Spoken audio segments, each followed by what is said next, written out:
comments. I just want to let others speak. Thank you.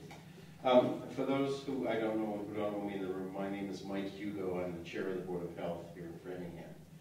And I want to just tell you that in our last meeting, last month, we had the issue of Wi-Fi in the schools on our agenda. And it will be back on our agenda until we figure out what we should be doing about it. The Board of Health in Framingham,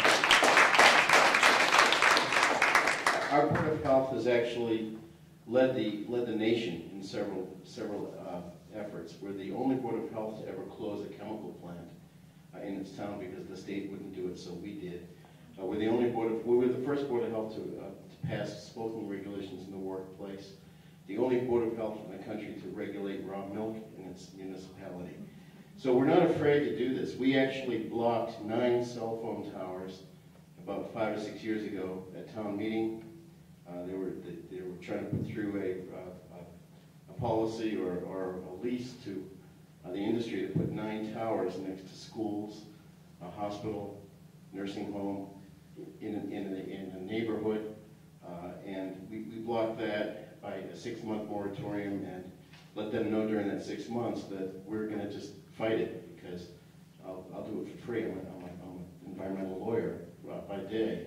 So one thing I want to tell the crowd here is that you've got the attention, especially tonight, you've got the attention of the Board of Health.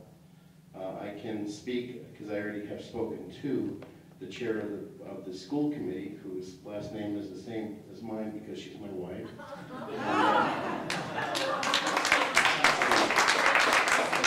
She wanted to be here tonight, but she's at something on a statewide legislative effort tonight that she's involved with. But we are going to be putting it on the school committee agenda and probably having a joint meeting with the school committee, ultimately probably September or October, to discuss this issue.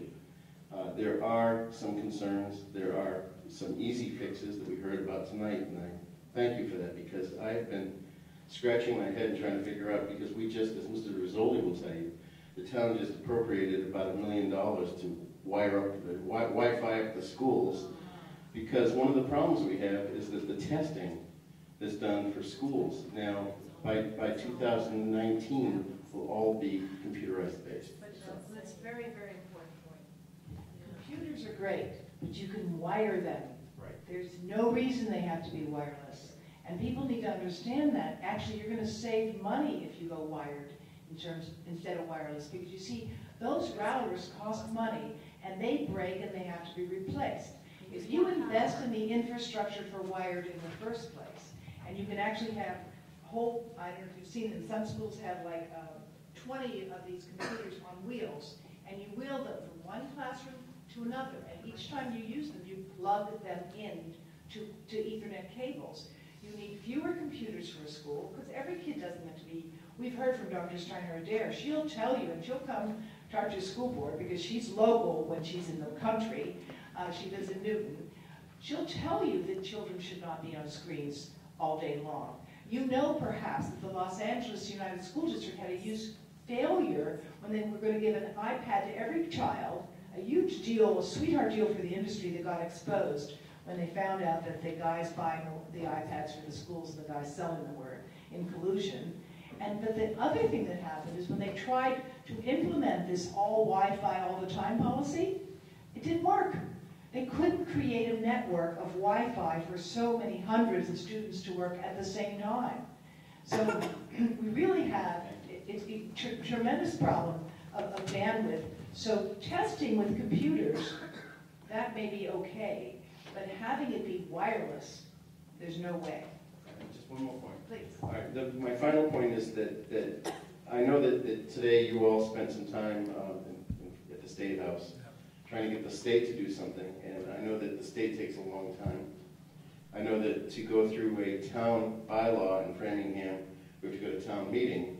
But if we deem this, if the Board of Health deems this a public health risk, which I think we reasonably easily could do, then what I will tell you is that I'm going to bring this to our meeting next Tuesday night, I'm sorry, and put this on our agenda. I have to submit the agenda tomorrow, so that's one of the reasons I'm glad we did this tonight. But I'll put this this on the agenda, and there's no reason that a town can't.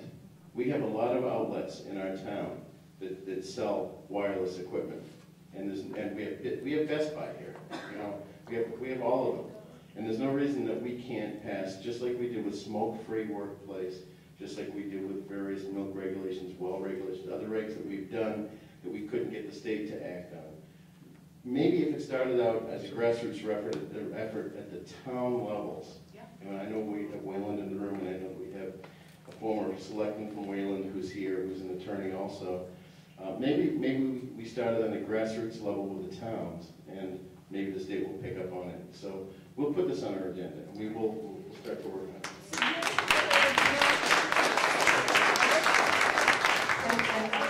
If I can be of any help to you through Skype at any of these meetings, I want to point out that Dr. Davis helped us. She didn't even remember doing this, but she helped us with our telephone tower initiative when we blocked the towers. Dr. Davis gave us a lot of information over the phone and pointed me in the right direction to go on the internet, preferably wireless. Well, not wirelessly. But to go on the internet, and I actually downloaded some studies from Europe. And that's another thing. Being on the pharmaceutical side of my practice, I don't trust any government study because they're all bought and paid for by industry. They all are, because that's the only people that will spend the money. Not in India. No, but then again, you know, the other thing is that in India, the government does studies, which our FDA doesn't have funding to do studies. But the government does studies, but I still consider them, with all due respect, to be suspect because the people that work for the government either came from or shooting for jobs with industry. No, not in India. India has a tradition of great respect, and only the most competent people get hired for this kind of job. It's a very interesting in that regard, unfortunately, a different culture.